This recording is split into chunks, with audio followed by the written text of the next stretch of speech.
Oil pulling அது எப்படி பண்ணுறது? காலையில் எழுந்ததும் எதுவும் சாப்பிடாமல் இதயம் வளர்த்தை வாயில ஊத்தி நல்லா கொப்பளிக்கணும், அப்புறம் அதை துப்பிடணும். இதுதான் ஆயில் புல்லிங்.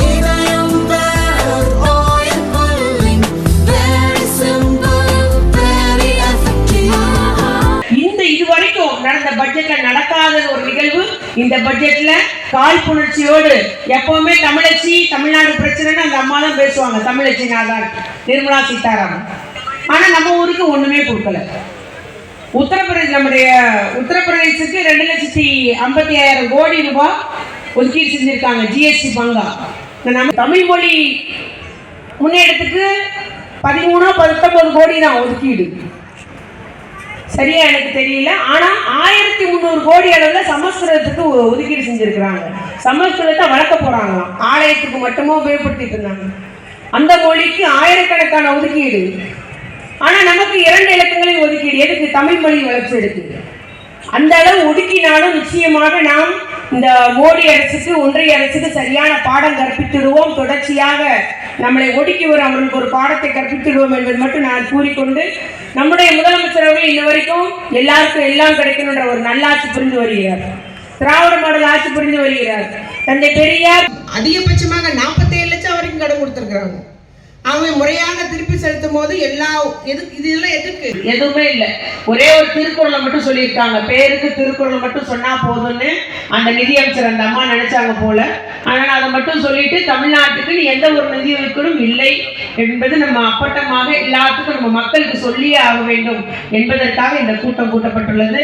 நீங்க அவங்க அறிவிச்ச திட்டம் மெட்ரோ திட்டம், சென்னையில் உள்ள மெட்ரோ திட்டமா இருக்கட்டும், மதுரை கோயம்புத்தூர் உள்ள மெட்ரோ திட்டத்துக்கு நிதி ஒதுக்கீடு செய்வேன்னு அவங்க அமைச்சர் ஒத்துக்கிட்ட திட்டத்துக்கே நிதி ஒதுக்கீடு செய்யல. சரி, ஒண்ணும் வேண்டாம். ஏழை எளிய மக்கள் எப்பொழுதுமே கிராமப்புற மக்கள் பயனடைந்து வருகிற 100 நாள் வேலை திட்டம் என்ன சொன்னோம்? சம்பளத்தை 400 ரூபாய் உயர்த்துங்கன்னு கேட்டிருந்தோம். நம்முடைய முதலமைச்சர் அவர்கள் சம்பளம் 400 ரூபாய் உயர்த்தணும், அந்த நாட்கள் வேலை நாட்கள் 150 நாட்களாக உயர்த்தணும் அப்படின்ற கோரிக்கையை நம்முடைய எம்பி எல்லாம் பேசினாங்க. 40 எம்பிகளும். அதே போல நம்முடைய தலைவரும் கடிதம் எழுதியிருந்தார். ஆனா ஒண்ணுமே அதை பத்தி ஒரு அறிவிப்பு இல்லை. ஆக ஏழை எளிய மக்களுக்கான திட்டத்துக்கும் நீங்க ஒன்றும் செய்யல. ஏற்கனவே நாங்கள் செய்வதா சொன்ன திட்டத்துக்கும் நம்முடைய மத்திய அரசு ஒண்ணுமே நமக்கு கொடுக்கல. ஆனா பொருளாதார வளர்ச்சியில பொருளாதார அறிக்கையில பாத்தீங்கன்னா தமிழ்நாடு முன்னிலை மாநிலம் அதை மட்டும் சொல்றாங்க. பொருளாதார அறிக்கையிலையும் நிதி ஆயோக்குடைய அறிக்கையிலையும் பாத்தீங்கன்னா தமிழ்நாடு வளர்ச்சி அடைந்திருக்கு, தமிழ்நாடு முதன்மை மாநிலமாக இருக்கிறதுன்னு சொல்றாங்க.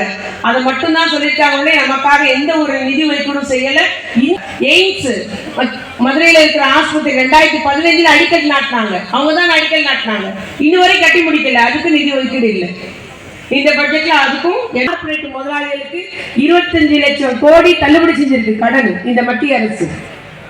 ஆனா நம்ம ஊரை சார்ந்த ஏழை எளிய கல்வி கடன் வாங்கின ஏழை எளிய மாணவனுக்கோ அவங்க குடும்பத்தாருக்கோ இல்ல விவசாய கடன் வாங்கின விவசாயிக்கோ தள்ளுபடி செய்யல. ஆனா பெரிய பெரிய பண முதலைகளுக்கும் கார்ப்பரேட் கம்பெனிகளுக்கும் 25 லட்சம் கோடி. யோசிச்சு பார்த்துக்கோங்க எவ்வளவு சைபர்ன்றது நமக்கு தெரியாது. அவ்வளவு ரூபாய் தள்ளுபடி பண்ணியிருக்காங்க. ஆனா ஏழை எளிய மக்களுக்கு எந்த ஒரு தள்ளுபடியும் இந்த ஆட்சி செய்யல. மத்திய அரசு எதுவும் செய்யறதுக்கு மனசு இல்லை. வேணும்னே நீங்க 40க்கு 40 வெற்றி பெறுகிறீர்களா அப்படின்ற ஒரே காரணத்துக்காக இந்த எங்களோட நாங்க என்ன இடி ஐடி என்ன பண்ணாலும் என்ன இடங்கள் கொடுத்தாலும் நம்முடைய தளபதியார் அவர்கள் கலைஞர் வழியில் இன்னைக்கு வரைக்கும் உறுதியோட இருக்கிறார்ல, என்ன செய்யலாம் பார்க்கலான்ற மாதிரி செய்யறாங்க.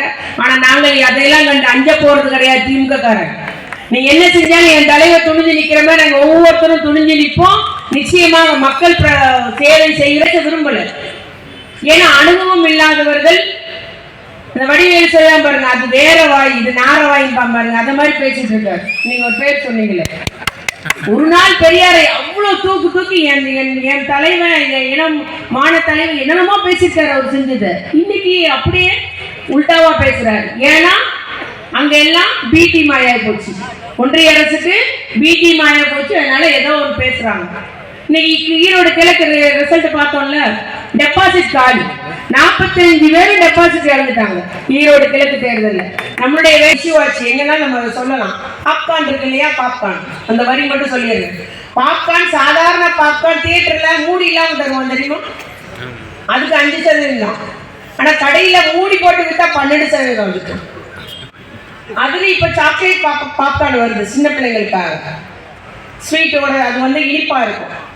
அதுக்கு வந்து 18% வரி. ஒரு பாப்கார்னு நம்ம பொரிச்சிட்டு இருக்கிற பொருளுக்கே வந்து சாதா பாப்கார்ன் 5 ரூபா, நீங்க பாக்கெட் போட்டு வித்தீங்கன்னா 12%, இல்ல சாக்லேட் போட்டு இனிப்பு வித்தீங்கன்னா 18% சொல்றாங்க. இதுதான் ஒன்னொன்னுக்கும் அவங்க வந்து எங்கெங்க வரி போட்டு நம்மள ரத்தத்தை உறிஞ்சுற மாதிரி உறிஞ்சலான்ற மாதிரி நல்லா தெரிஞ்சு வச்சிருக்காங்க அந்த அம்மா. நம்முடைய நிர்மலா சீதாராமன் நல்லா தெரிஞ்சு வச்சு சரியான ஒரு வரி போடுறதுக்கு அது யாரும் கேட்க ஆள் இல்லை. அவங்கெல்லாம் வந்து ஏழை எளிய மக்களை நசுக்கக்கூடிய அளவில் வரி செஞ்சுட்டு இருக்கிறாங்க. ஆனால் நம்முடைய முதல்வர்